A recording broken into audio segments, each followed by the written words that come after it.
C'est le genre de liste qu'il ne faut pas montrer aux enfants. Ils pourraient mal le prendre alors que les vacances d'été commencent à peine. Ouais, leurs parents touchent aussi un peu, mais pas pour les mêmes raisons. On parle de la liste des fournitures scolaires. Elle est déjà dans les boîtes aux lettres. Un constat, eh bien l'inflation touche aussi ce secteur. La rentrée coûtera près de 200 € pour un élève de 6e, selon Famille de France.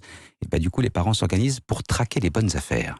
Si on peut, on réutilise, oui. Regardez mon plan, effectivement, j'achète en gros. Il y a des choses qu'on essaye de conserver d'une année sur l'autre. Après, elles grandissent, donc elles font de plus en plus attention à leurs affaires aussi, donc c'est pratique. Sans doute que le budget va être un peu plus serré pour la rentrée et on aura tout ce qu'il faut, quoi. Mais on va essayer de faire en sorte de réduire un petit peu, sur les marques surtout, je pense. Acheter en gros, puis acheter en plusieurs étapes, quoi. Un petit peu ce mois-ci, un petit peu le mois prochain, pourquoi pas, et attendre les bons que je peux avoir avec mon travail, des bons de rentrée scolaire, quoi. Et on va garder tout ce qui peut être gardé. Ouais, on garde ce que l'on peut garder, disent parents d'élèves. Chacun cherche à minimiser au maximum le coût de cette rentrée scolaire.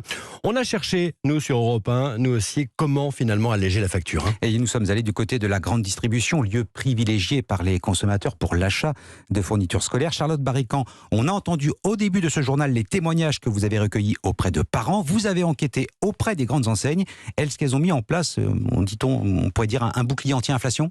Oui, plusieurs enseignes de la grande distribution jouent la carte du réemploi. Vous rapportez l'ancien cartable de vos enfants et en échange, vous recevez un bon de réduction de 10 € à utiliser en rayon papeterie à partir de 40 € d'achat dans les magasins Casino et à partir de 30 € chez Leclerc.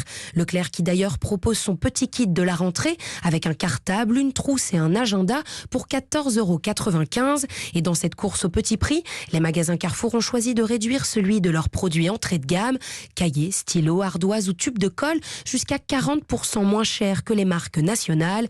Quelques réductions sont quand même proposées sur des grandes marques comme Oxford, Bic ou UU. Et d'autres solutions existent comme les achats groupés. Alors si vous vous entendez bien avec vos voisins ou vos amis, vous pouvez passer par la plateforme Smile. C'est l'occasion d'acheter en gros et donc moins cher. Explication Charlotte Barrican.